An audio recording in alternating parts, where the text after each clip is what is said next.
Hello friends, I'm here at the Oak Hill Cemetery in Bucksport, Maine, and this is truly a peculiar case. It's the story of Sarah Ware, maiden name McDonald, who was born in Craignishreer, Inverness County, Nova Scotia in 1846.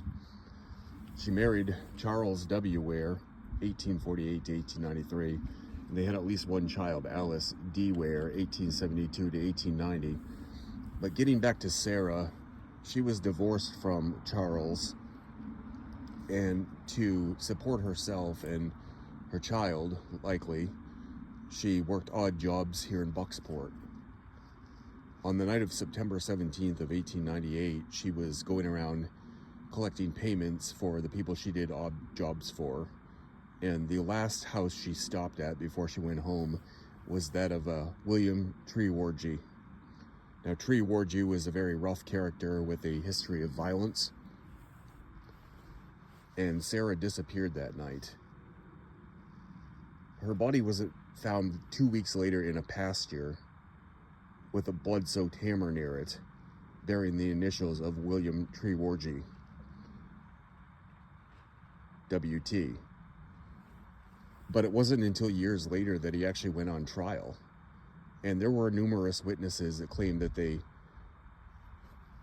saw Sarah at his house last. One person even claimed to have been paid by Trewargy to move her body to this pasture.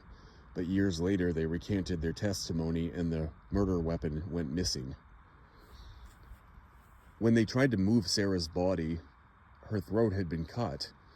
So her head actually came off, and they took the head and actually brought it to the police station, and it actually wasn't found until 1982 by clerks that were working there.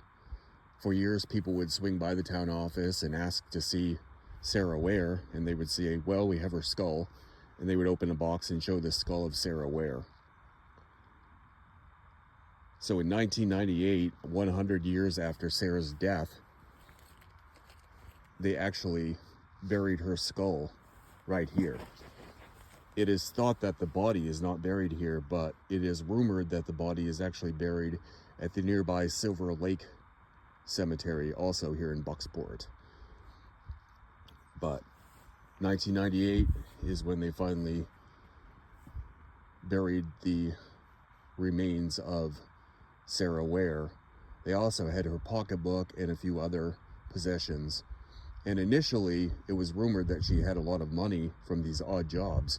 The initial search of the body yielded nothing, but then they searched again more thoroughly, and they actually found about $40, which for 1898 was pretty decent money. Reading more into it too, Charles W. Ware, her ex-husband, actually passed away in Massachusetts 5 years prior to Sarah. And it is rumored that he's not actually buried here. Whether he is or not, I don't know.